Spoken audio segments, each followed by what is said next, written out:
security. We always feel like security is for people that are strictly in cybersecurity, right? I've worked in the financial sector where we test an application, and then once we are done with testing the application, we move the application to the security team and say, guys, please do your job. We don't have functional testing. We've moved all our tickets on Jira. I've done our own. You can now do your own and revert back to maybe us or probably the company, right? But I recently found out now that as testers, there are certain things we can do.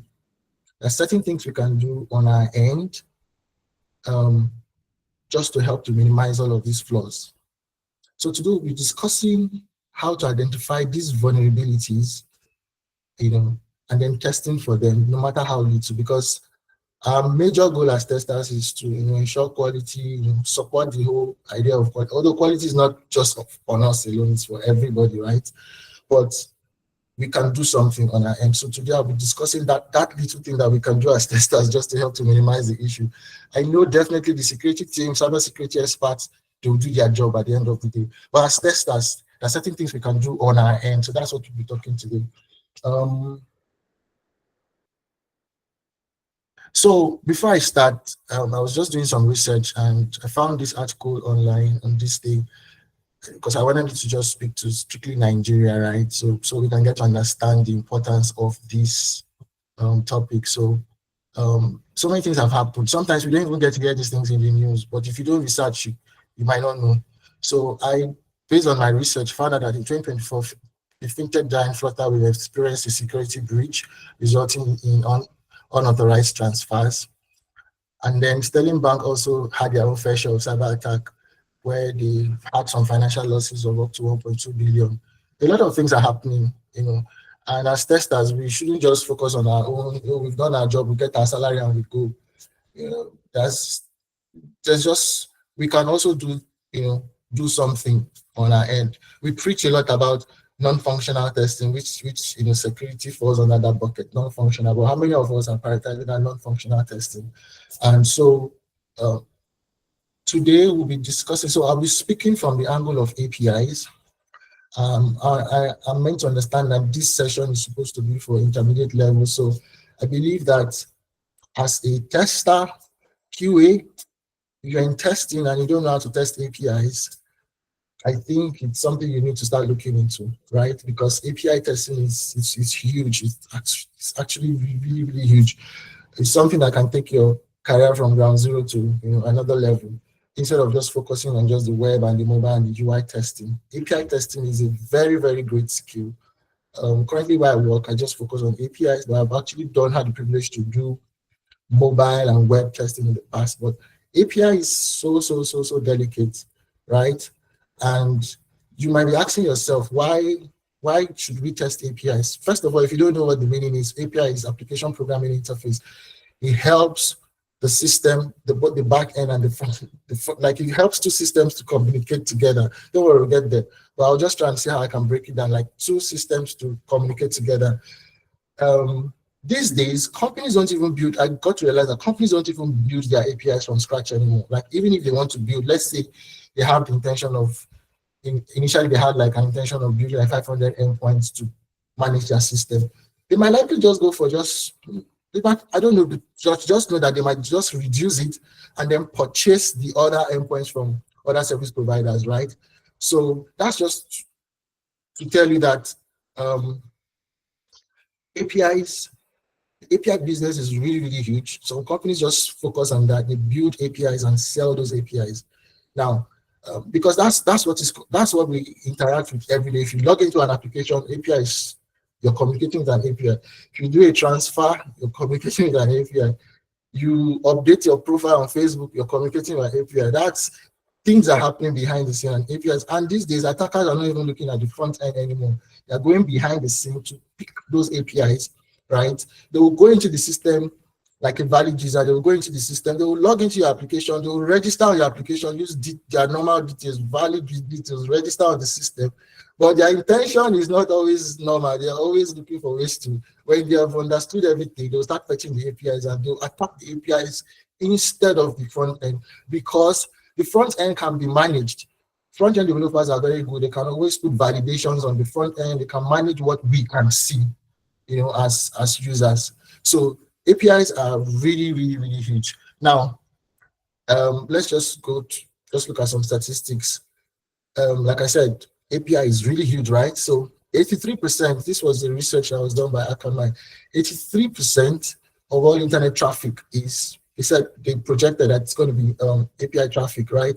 That's just, can imagine 83%, if you're in school, normal Nigerian university, 80%, you're already like scoring A already.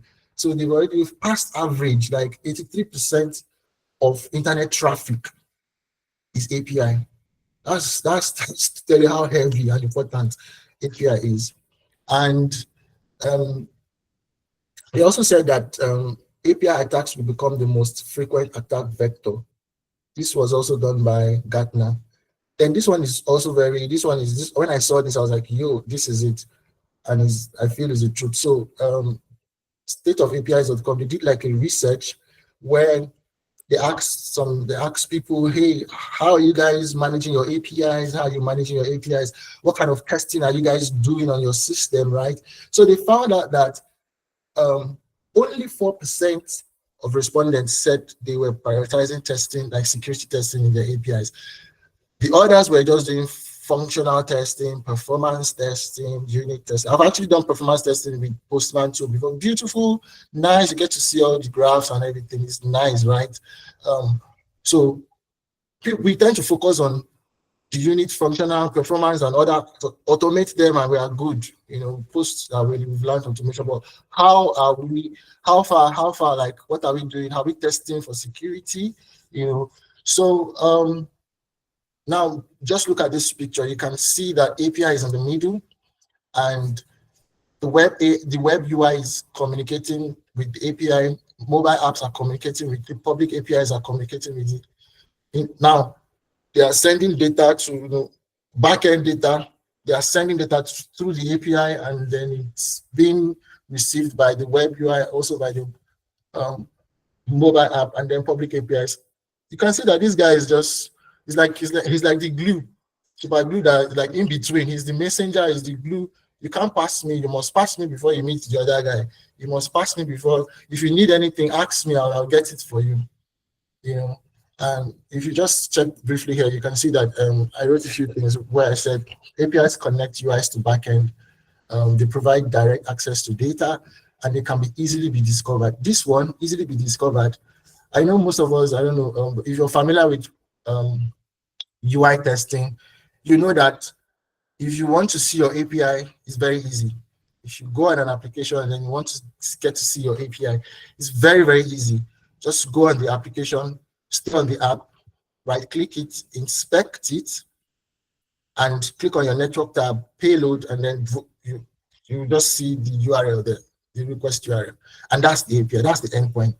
So attackers, they are very, very smart. They know how they can get it if they want, if they want to. They also have automated tools where they can use to monitor these endpoints. But just know that when you're testing an app and then you feel like, hey, nothing is happening, everything is fine, like nobody can see our APIs, is a lie. Like they can actually just right-click, inspect, check their network tabs, and get to see the API. So it's there. Anybody that wants it, they can always go there and see it. So how APIs get attacked? Now, so just look at this green, the middle, the first one, the web mobile app, like the middle column. Now you get to see that, let's just say an attacker would come, like I said, they'll pick your application. If it's a web or mobile app, they'll pick the application, sign up on the app, get to understand the functionality. Oh, this app can do transfer. This app can take pictures. This app can, upload photos here and there. They'll get to study the application, right? And because they know that behind the scene, an API is what is powering the front end. So they'll get to try to understand the functionalities of the application very well. They'll look at it, explore the system, understand it, and then they will immediately they will just leave the front end and attack the back end immediately, right? They'll just go straight to the API, fetch all the API, and start doing wonders with it. right? They start attacking it. And what are they looking for? They're looking for APIs that are over-permissioned. They're looking for APIs that return too much data. So when I say over-permissioned, so there's some, if you're familiar with API testing, you know that we have different methods, post, patch, several methods that can do different things on an application. And an over-permissioned API is ideally an API should speak to something. Like if this API is for creation of something, then it should be for creation. They should have restrictions to just do that particular action. But on over-permission API, you get to see one API that you can use to create, and then same API, you go and just change the method. If you're familiar with Postman, change the method. Same API can now do, let's say you want to do get, you can fetch get again, and that's not how it's supposed to be. So each one should perform a task and do one thing. And then they will also look at the next thing, like I wrote here, the attackers would also want to look at APIs that return too much information. Now, when I found this, then I was, as testers, we are always advocating for the users, right? So if I'm testing an application on the front end and then the error messages, let's say I'm trying to log in with an invalid password. So I tried, like before now, I used to tell my developers, let's make it friendly, make it so that the user will know what they've done if they've actually done the wrong thing. Make it friendly, but there's a limit to how we can go, because sometimes that's the fact that we want to make it friendly, make the system, like make the error messages, like that's what I'm speaking to right now, make the error messages friendly. You might be revealing so many things. So for example, when you say something like invalid, let's say invalid username, maybe you try to put something like that, accept a valid username, or let's say a valid ID. So, and then you now try to impute an invalid ID. The system returns invalid ID, invalid ID, something. That's like giving an extra information to an attacker. If somebody wants to attack the system, it's a valid error message. But somebody that wants to attack will say, oh, this value is actually invalid. Then I can actually, try again and try and get a valid one. Or sometimes when you want to get your password and then you impute like an email address that is not on the database. Sometimes some systems will throw an error, say something like this email is not in our database, something like. They will just give you give you too much information, and then you say, oh, this one is not in our database. Ideally, you have to make it really short and try to confuse your attackers. Sometimes you can put something like email not found or those kind of things, just so that you wouldn't be giving them too much of information, basically. So that's what I'm trying to say. And they also look out for they try to access unauthorized functions, which I've already spoken about changing the get, post. They look at those things. They also look at logic flaws. We talk about all of these things as we progress. So what they look at all of these things when they pick those systems, these are like the first few things that they check. And then once they see that, oh, I can do this one is over permission, this one they're exposing too much logic here, they started doing their stuff. And these guys are making so much money. It's not like it's like another business entirely. So people hack systems, and when they hack it, they send an email to the company, they tell the company, hey, this is what we found about your stuff, and then they'll start negotiating, and sometimes they pay them money for thousands of dollars, sometimes naira, sometimes they've already stolen a lot of things before even reaching out. So how can we identify these vulnerabilities as testers, right? How can we identify them? Just like I said, there's something we can do on our end. We're not the experts. We'll definitely leave the entire, the major raw and thorough work for the cybersecurity experts.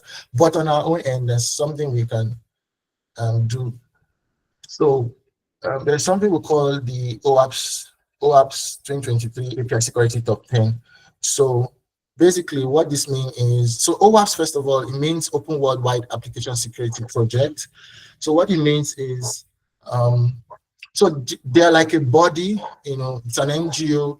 They're always advocating for security, so they, once in a while, they come up with like a list of what they feel is, like major attacks on systems, globally. So they come up with like a top 10 list and try to advocate for people to, use them. At least when they use them, they know that, okay, it's not like we're entirely removing security, because definitely hackers will always find a way. But the essence of all of this is to minimize the issue, minimize it, and reduce it to the barest minimum you get. So this is the latest one. So the last release is in 2023. So they have like a top 10 list. So if I'm testing several APIs and then I'm looking at the APIs, because now I know this, I don't just test APIs blindly anymore. I look at them, I look at my APIs, and then I'm thinking, where does this fit into? This one is broken authentication. Is it unsafe? Is this? So, but I'll explain this top 10 for us so we can get to understand it. But this, for me, currently is my guide. This is what I use, and I would like to share with you guys, and so you can learn and also implement it in your various organizations. So the first one is broken object level authorization, which is BOLA. So I tried my possible best to just see how I can break this thing down for everybody to see with little small examples, so we can get picture it, right? It will not be nice for us to use a company's or an organization's endpoint to start doing some practicals on the call, but I'm just trying to give you like a mental picture of what it is and what you can look out for whenever you are working with APIs. So the first one says broken object level authorization. You can call it AKA BOLA. So what it simply means is user A, can user A access user B's data, right? So the first one says this request one. So let's say my name is John, and I'm a regular user of a particular application, and if I go to my profile section, I can see my details, and this is my ID. So when I signed up on the portal, on the application, when I created my account, let me use the word, when I created my account, they gave me an ID.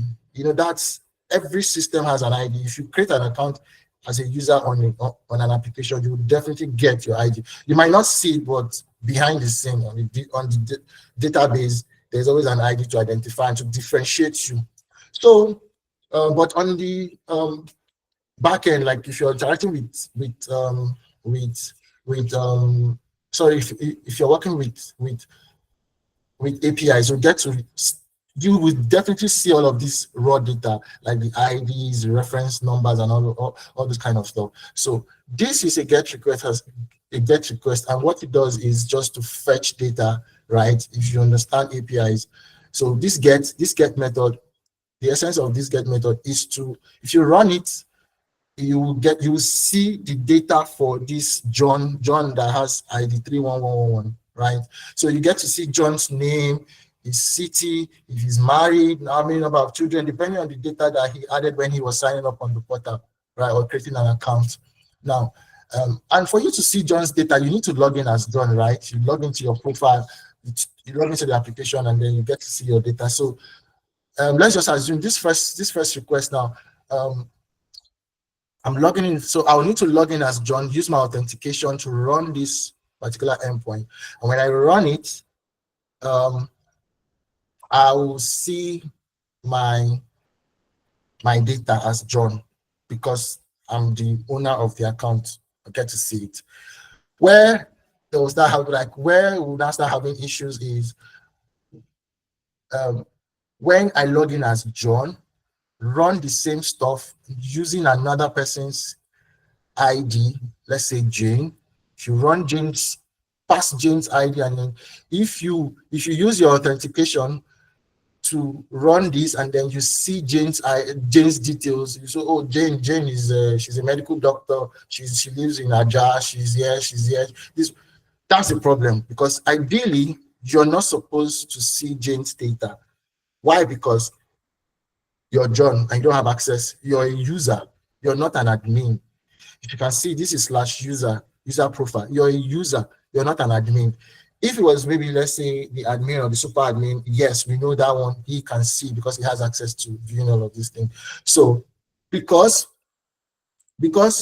you're just a normal user, how dare you, like, how can you, how, like, you know, but it's sometimes you might feel like it's not possible, but through the API, sometimes all of these things are porous. But on the front end, when you pick up an application or a web app, the front end is always very difficult because the front end developers, they'll put all the restrictions, they'll tell you it's hard to find all these issues on the front end. But if you're interacting with APIs, it's very easy, because most times developers are in a haste, they're always in a hurry, they're always, you know, they can miss all these little details. And as testers, we need to be looking out for this. So basically, first one says can user A access user B's data. So ideally, when we are testing going forward, log in with your account and try to see if you can view another person's details. You know, so I did for 3 requests, I did for John, I did for Sam, you know, and so I wrote here, authentication is not equal to authorization. That's it. The fact that you can log into an application, like we've authenticated, you say okay, you're a valid user, you already created an account, you can log in. It doesn't mean that you have the authority to view another person's profile, or it's not, they are not equal to, so we should put that in our head, like authentication, it's not equal to authorization, right? So everybody should stay on their own. Jane should only log in with Jane to view her profile. John shouldn't be able to see Jane's profile. Next one says broken authentication. So this one speaks to weak password, weak authentication. So when we are testing APIs, we need to look out for weak passwords. We need to look out for weak authentication. No 2FAs, no captcha. So all of these can come in based on the business logic. But I will just dwell on no authentication.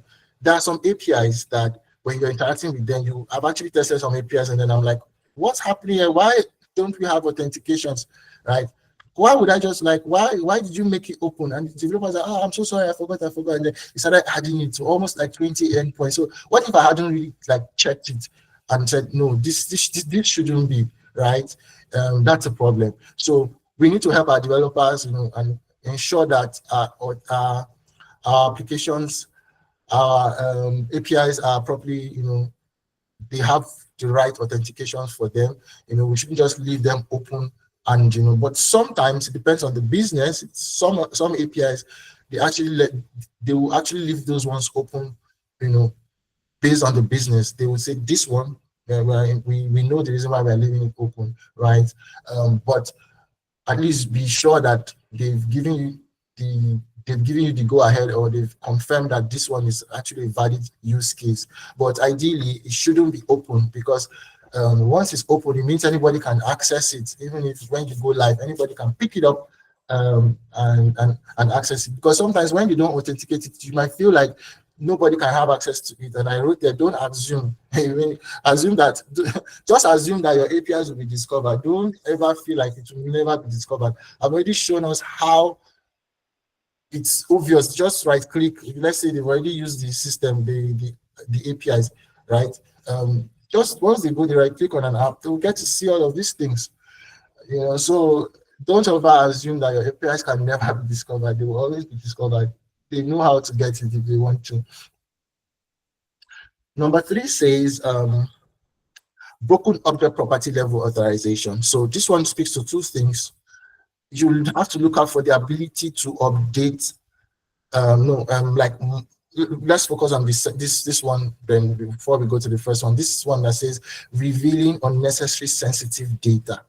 Now, like I said, all of these things is hard to find them on your front end, because front end developers, they will always want to minimize these things on the front end. But on the back end, things can go wrong. So let's look at this, the request on the right, the one on the right that says, please get API/v1 user 1111. So this is a GET request, meaning when I run it, I should be able to see my data, right? And I'm a user. When I run it, I should be able to see my data as a user. That's the essence of this particular GET request. So when I run it, I should see my data now. It's harmless endpoint, nothing, there's no issue. I run it, and then I'm seeing it 200 okay.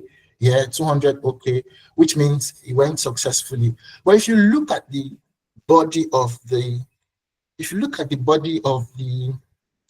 like the response, you notice that this particular endpoint gave me my ID, which is 111, as you can see. It gave me my username, gave me my email, my country, and then it started giving me information about my administrator, the person that is in charge of my account. It started giving me the name of my administrator, even gave me the ID of my administrator. And it also gave me the name of my, even gave me the privilege. Like, so it means that there's a valid, so it means that this system has several privileges, and there's one called administrator in capital letter, administrator. Do you know that if an attacker sees this kind of thing, they can leverage on it, and use it to harm the company and, hack the system? Ideally, this endpoint is supposed to just give me my data, my name, and just stop there, make my country, and that's all. But for some reason, it's giving me supposing too much data for me. Like, why? You get? So that's just the simple explanation of excess data exposure. We need to look out for these things. Now, let's go to the right, sorry, to our left. You get to see that this one is a patch. So this one speaks to the first one, which says ability to update object elements. That's mass assignment. It means that there's a possibility we should check for the ability. Like, let's just see. So if this endpoint this patch request supposed to update, like it's meant to update the API, right? Now, but I am a user. As you can see, I am a user trying to access /user/111. I'm a user. I'm trying to update my, I'm trying to update my account. But for some reason, because let's say it's the same person that accessed this, and then he's trying to do the other one here, because he has seen that there is an exposed, privilege called administrator, he could come here and try it out, right? Ideally, what this guy should be using this patch request for would have been maybe to update his phone number, or maybe change his country or his house address, or all those minor stuff, because he's a user.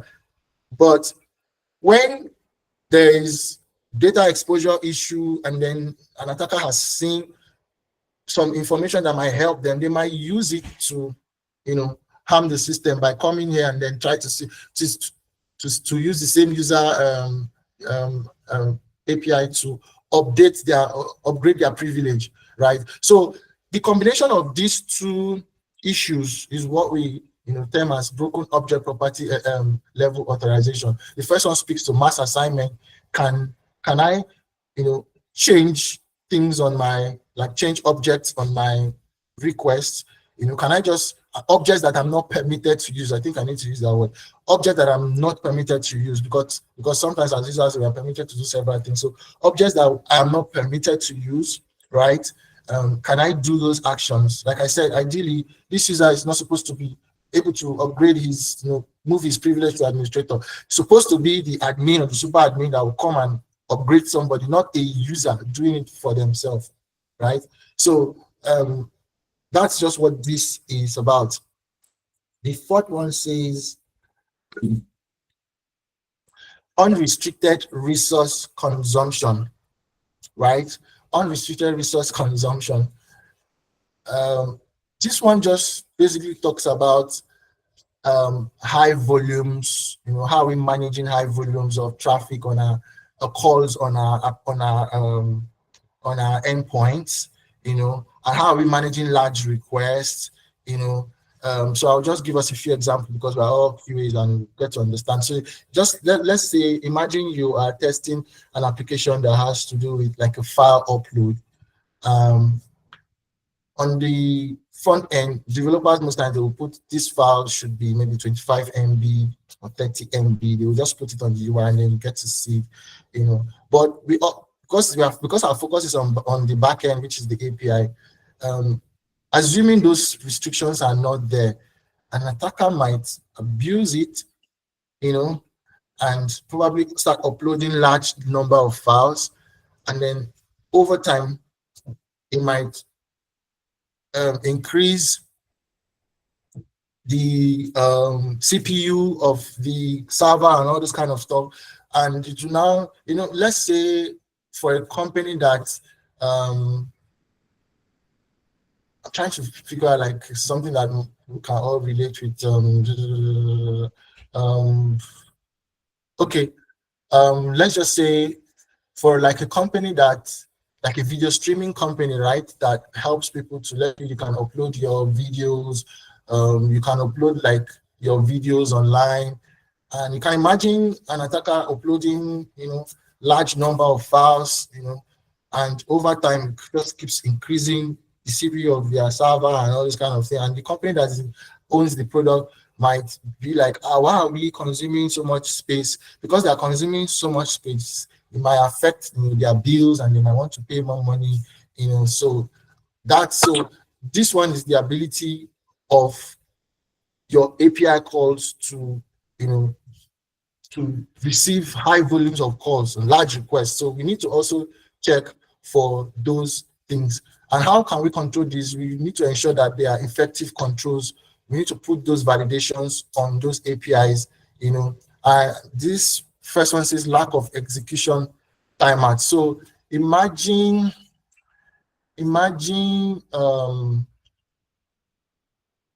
somebody trying to purchase something, or let's say try to purchase something online.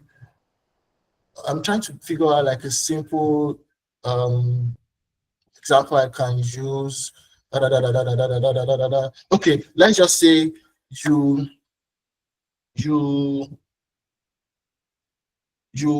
somebody is trying to change his password, right? He's trying to change his password, and you put your email and then you get like an OTP, right? Like a 4-digit OTP code. Now, let's say you get it on your email or you get it on your phone number, like 4-digit OTP code. Now, because you're the owner of the account, you have your OTP, you can easily go there, put the right OTP, and then you go, right? That's the positive scenario. But let's just assume that somebody wants to manipulate that particular flow, where they will start imputing negative, like wrong OTP over and over again, over and over again, over and over again. Now, if there's no timeout for that particular action, let's say if the OTP is 4 digits, that's 4 digits would take an attacker 10,000 attempts, combinations to get. If it's 6 digits, it will take an attacker up to like 1 million attempts, like combinations.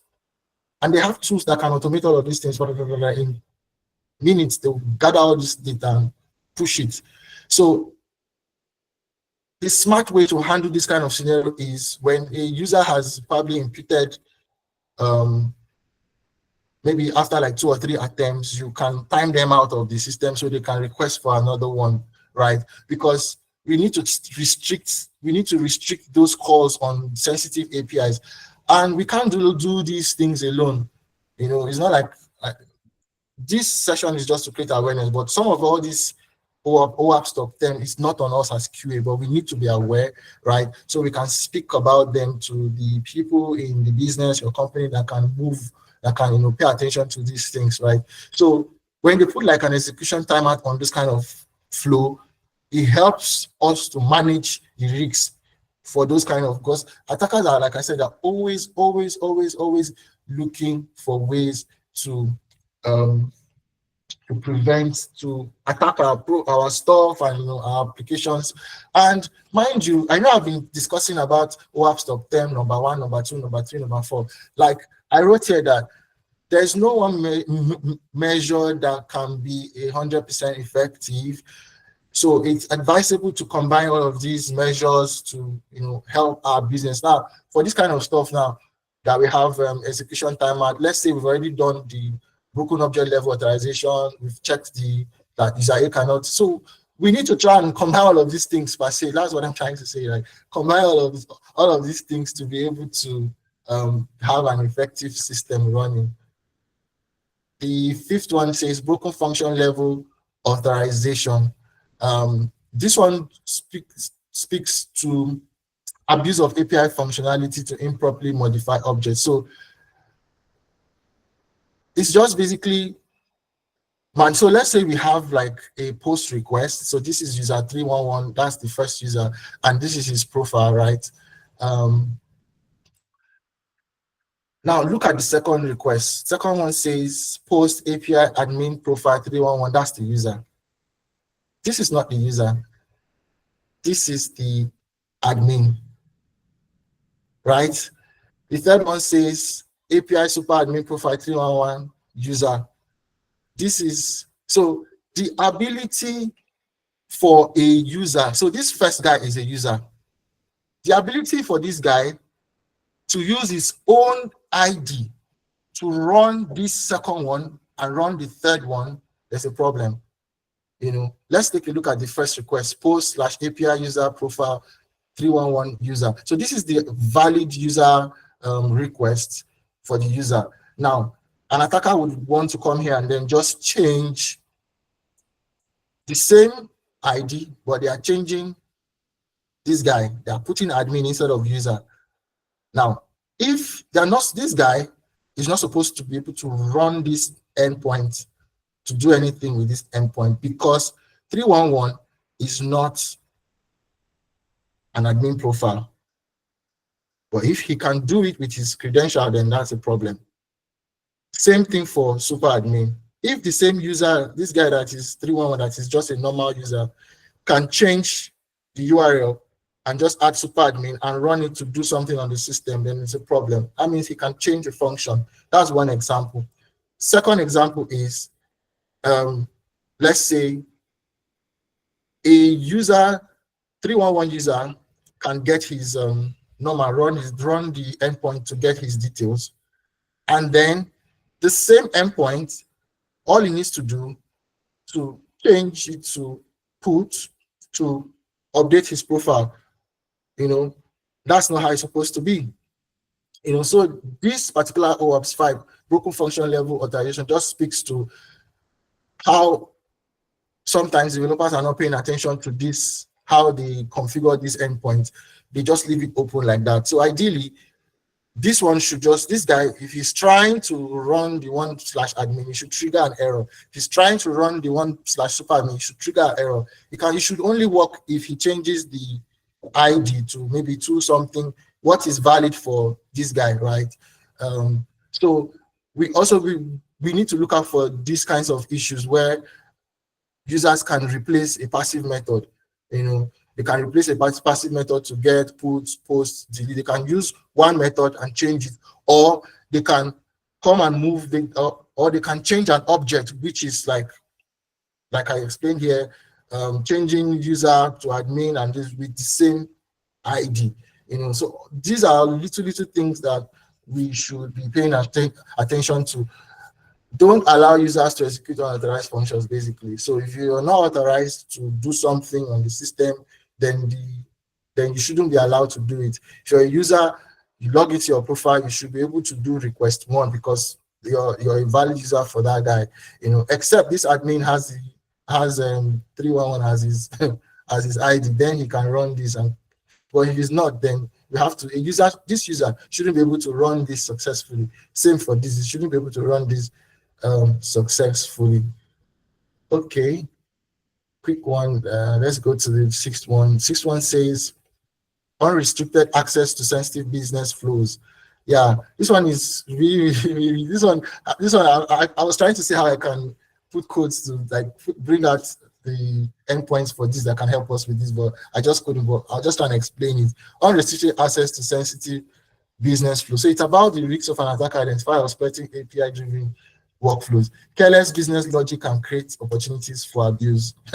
Now, when we build our products, when we build our systems, sometimes we want to help the masses. We are building products to solve problems, but behind the scene, attackers are using our genuineness, like the fact that we want to help people solve problems. They are using that thing to, hunt us and affect our system. So for us to be checking for this unrestricted access to sensitive business flow, it can be so many things, but I was able to pick out just a few. If you've tested APIs, you'll notice that sometimes our developers are always using incremental IDs, and that is not a good practice. Let's say I create my account and then my name Kingsley, and then I create an account, my ID is 1, 2, 3, 4. Another person will create his own. It will now be 5, 6, 7, 8. Or let's say they are only changing the last digit, 0001, the other one, 0002. Or it can even be OTP.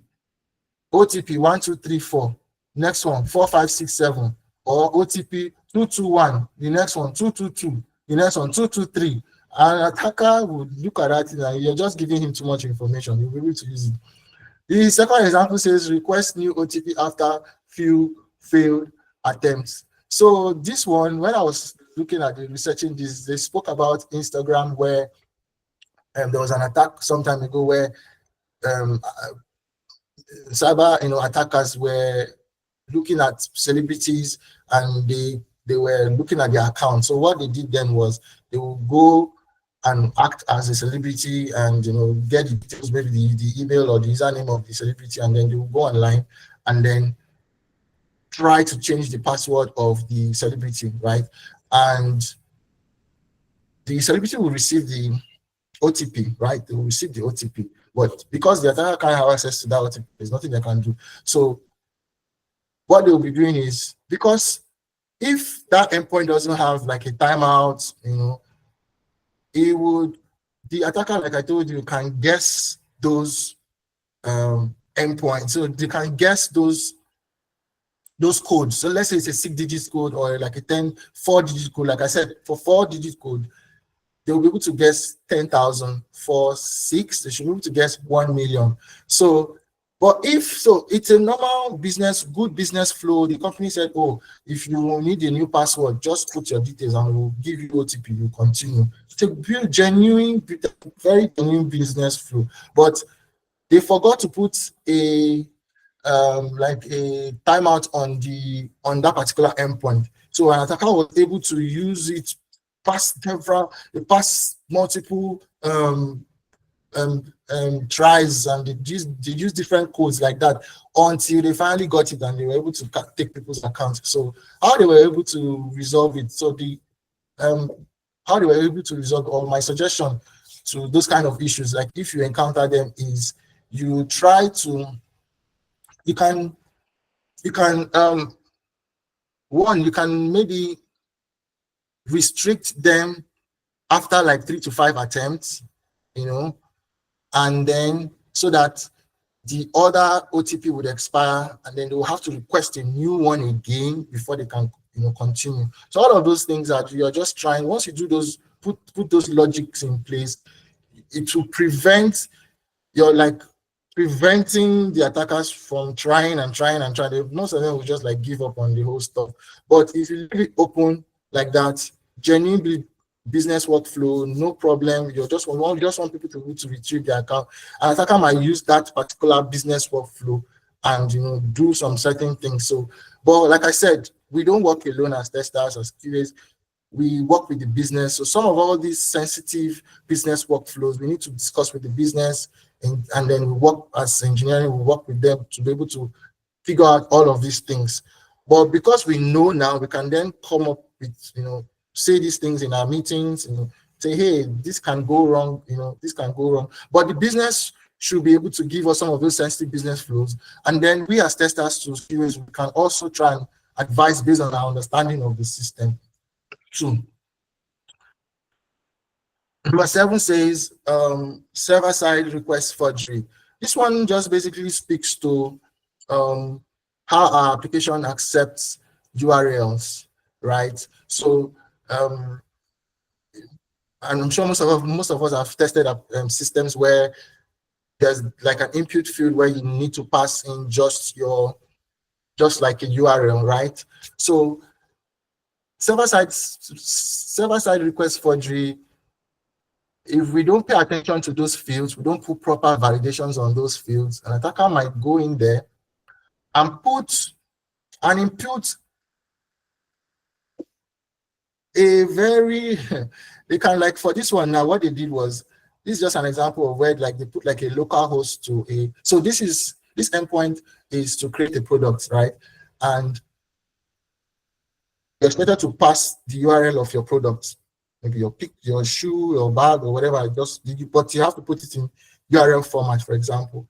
So what's happening here is, an attacker is passing like a local host, web store JWT secret. So what he's trying to tell this endpoint is, go to the database, fetch the secret key, the JWT secret key, and send it to me to my local host, right? That's what the attacker is doing here. So if this particular URL has like a validation check already, it will know that this thing is a local host URL, and then they need to trigger an alert like a validation error.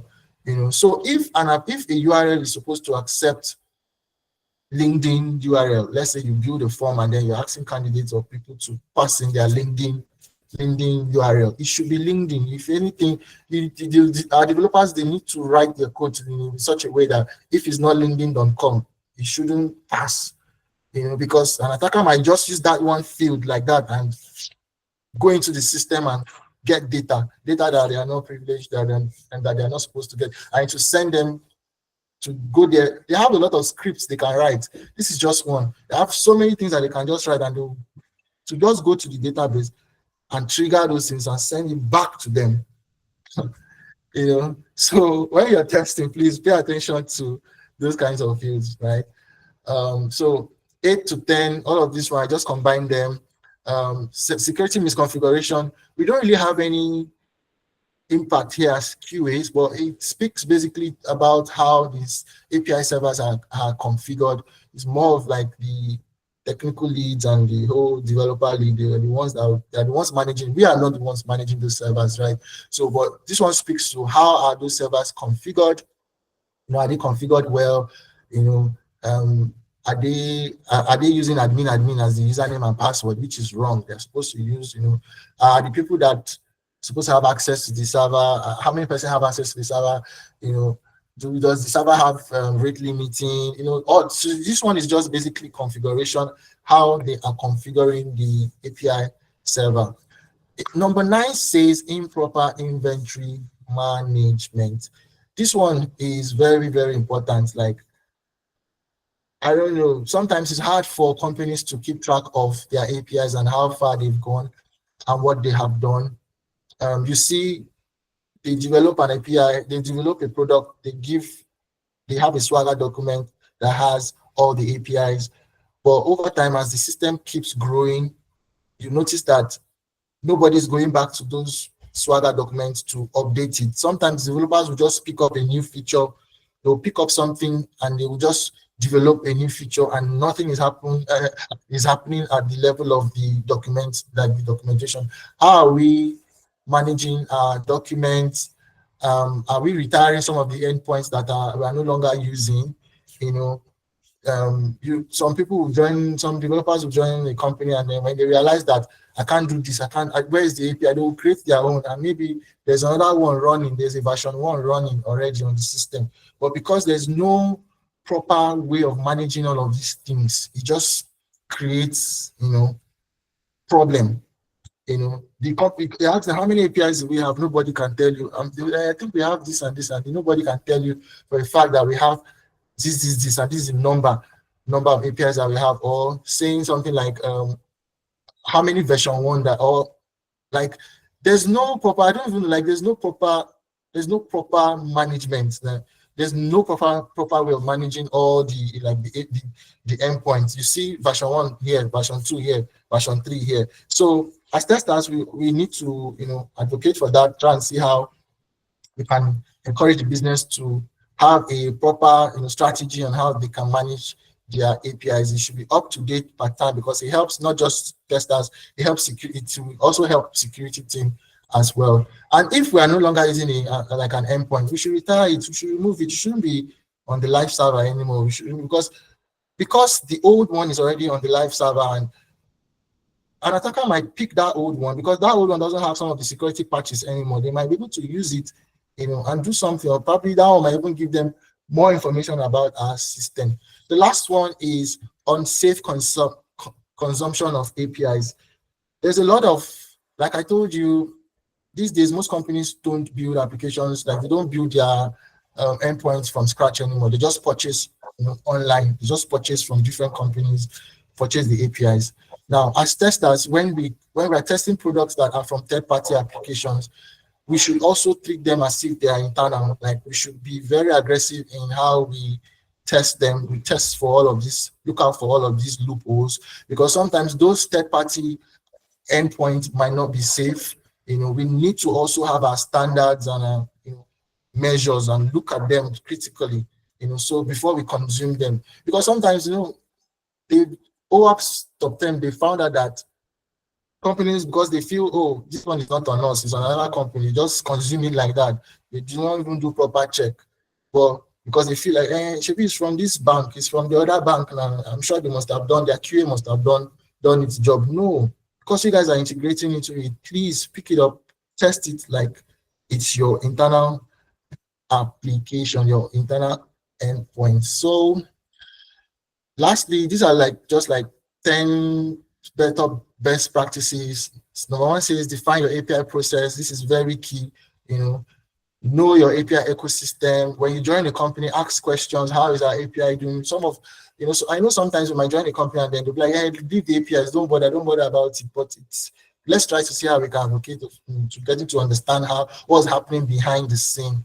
Get security and dev team talking, and that's a very good practice. When the developers and the security team are talking, it helps. Everybody knows this one can advise, the other team can also advise.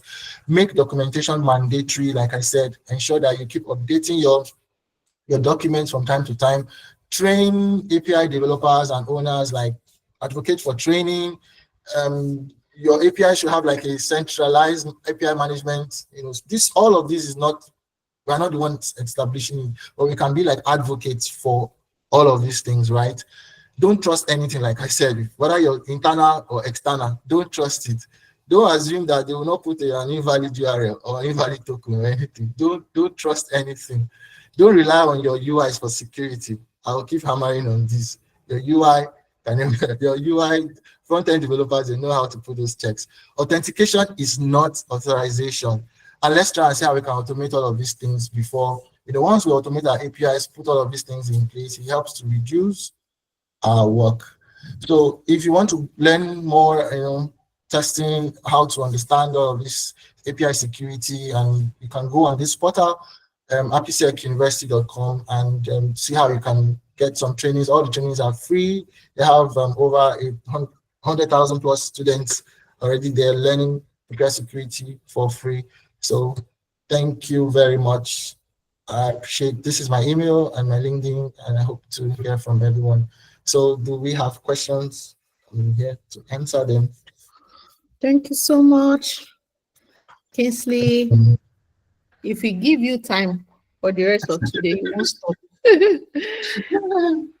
Yeah, I see that you enjoy it so much. You enjoy security, and it is very important that we learn this. I was taking like a crash course yesterday on cybersecurity, and these were some of the things, like you actually mentioned that authentication is not authorization. Yeah, that the fact that you can log into an application doesn't mean that you're authorized to get into a particular part of that application. So thank you so much. It is a very serious part of testing that a lot of people are not looking at. And thank you, because you point out a lot of things, and I will recommend that we should rewatch this session, especially for people that are already open to testing API. You know how API you have tested API. So these are some of the things that you should look at when you're testing, not just confirming the status or doing the positive scenarios. So thank you so much, Kingsley, for this wonderful session. Very insightful. We are so glad to have you. Thank you. So guys, if you have questions, let us have your question in the chat box. And if you would like to ask a question by using your voice, you can use the raise your hand feature so that we can give you access to do that. Do we have anybody? Or is it that you people are running away from API testing? Are you guys running away from? Is it okay? Maybe we had a very good time. Business teachers, so probably they understood everything, I guess. But probably. I don't know. Probably. What's happening? Oh my God. They're on this call. Let me go and look for them. It's serious, like, okay. Where are you? Maybe they understand, like, they understood everything that I said, or maybe. Yeah. Or maybe they're still trying to digest. Maybe Agbola, Agnes, but let me be calling them a Bishop, Darlington, David. Where are you guys? Grace, Imo. Even Oji is on this call and he's not talking, he's not asking questions. Okay. So thank you. Since we do not have any question, Oji, you are laughing.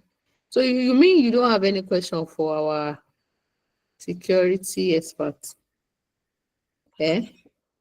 Oji, are you there? All right, I see Zulia as well. She's on the call. Thank you so much, guys. Yeah, I'm here. I think I understood everything he said. Thank you, Kingsley. I understand. Thank you. All right, thank you so much. Those people, they don't already test API, I have my own question. Joshua, okay, you have a question. Okay, go ahead. Yeah, I've been trying to have. Actually, I'm new on this app like Dasha. Okay. So you said about this GET makes you to see more users. Like I want to know more about that. Like about that GET makes you to see more of users info on API. I think. You mean BOLA, broken object level authorization? Okay. Is that what you mean? So yes. So, okay. So if you're testing APIs, log in with your credential, right? Let's say TestarsQuarter, they have an application like a mobile application. If you log in as a valid user, that's fine. You can see your data, your details. Now, that's through the API or not through the web app, through the API. Log in, you see your data, like your details. Now, do you think it's good for you to see like Fates or anybody, your colleagues, let's say Moses Benga, like if you can see his details with your login, do you think Do you think it's right? No.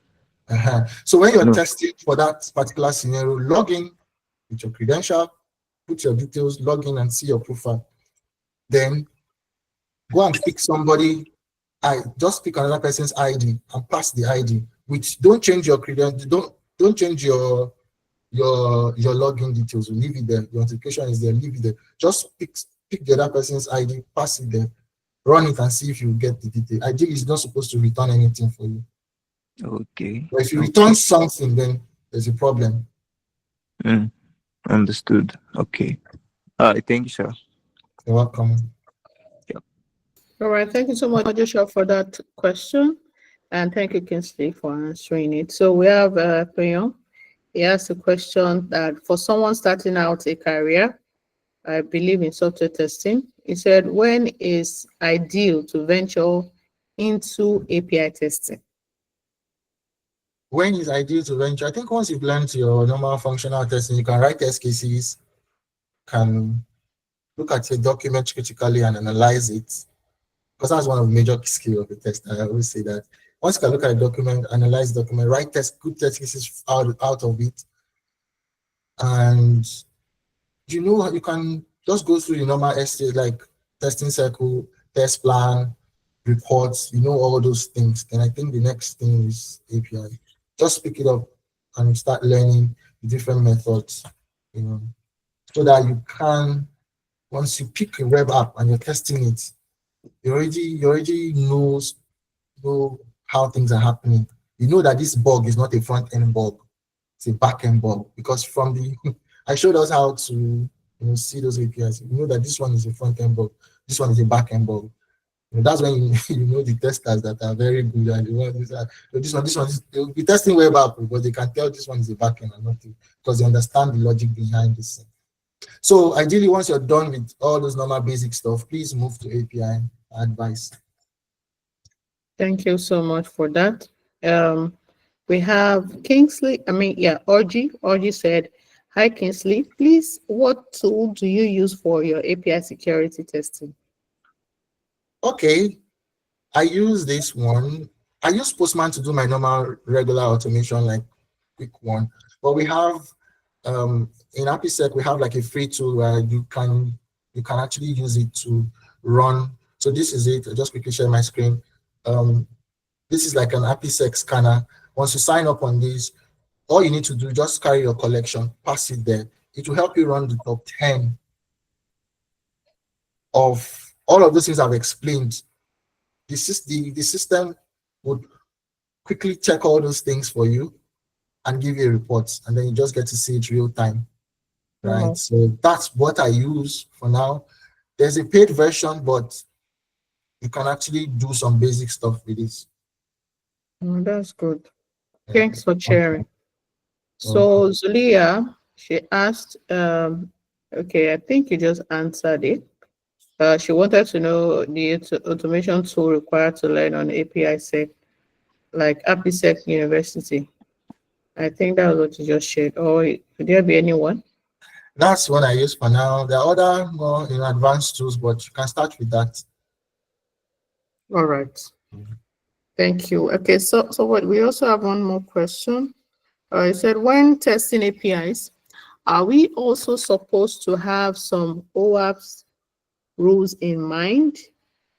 And okay, and finally, when testing API, what are the basic things we need to check to ensure that on a security level the app is solid? Is there a checklist that we need to follow? Thanks. You can start with the top 10 OWASP, top 10 that I just explained. You can start with that. You can pick the first one and try and understand. Once you understand what number one means, you can now test for it, like I explained to Joshua, I think. So you can use that as your first check. You can say, is this endpoint or set? Is it endpoint open to Ebola? Is there an issue like Ebola issue, broken object? Can I change the object? All those. That's why you need to understand the top 10 at least for a start. Can help a lot. All right, thank you for that, Zenon. Thank you. And we also have Agbola. He said, who fixes the vulnerabilities identified during API security testing? Yeah, beautiful question. Beautiful one. So, like I said, most times it falls back to the developers. They'll probably, like, imagine that when I explain the Ebola issue, where user A can see user B's data. That's not supposed to happen. So all they need to do is to go and put a validation. They know how they're the ones that wrote the code, so they will go back and put a validation that user A shouldn't be able to see user B's data. If he tries it, attempts to use it, then an error message should display, or they shouldn't be allowed. So it goes back to the devs most of the time, 90% of the time. Or sometimes too, like I said, like the one that has to do with logic, business flow, the business can sit and say, okay, how do we tackle this? Do we change the workflow instead of using this?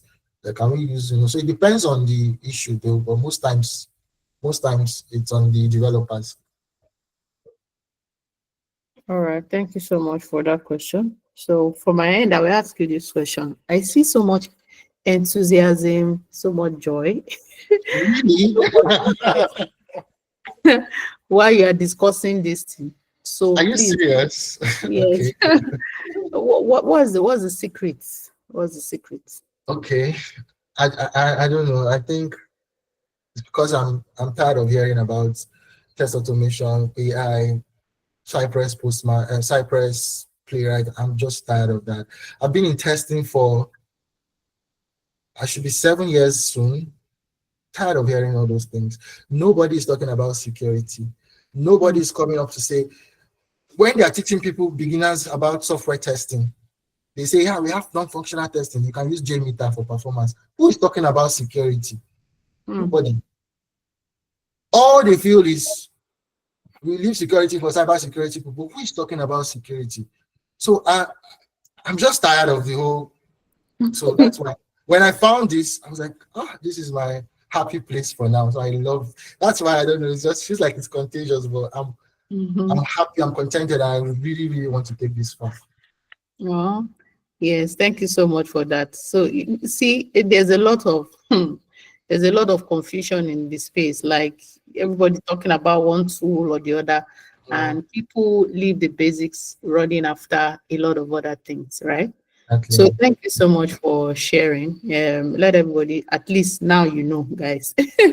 After you have learned your functional testing, try to ensure you know how API works, the foundation of the codes that are being developed to before user sees it, or just let's try to learn the basics of API and also advancing it. So thank you so much, Kingsley, for having us. Or are you the one that had us, or we are the one that had you?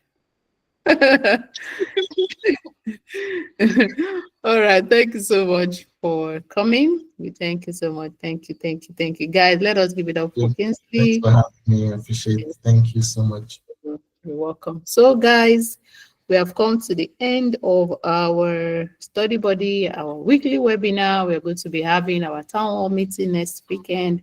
Please let us be there.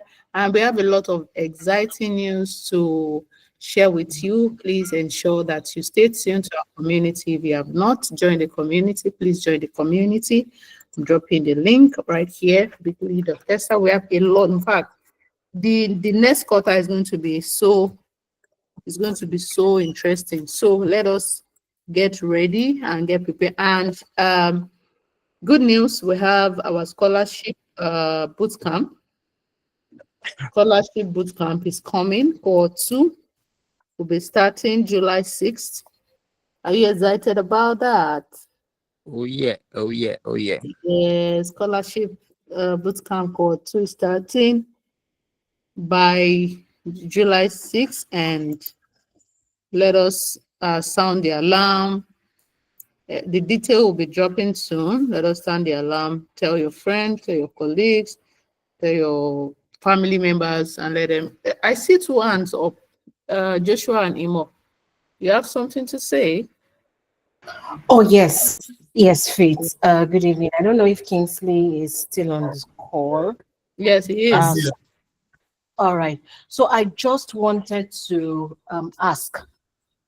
So basically, the examples you've made use of are mostly REST APIs, yeah?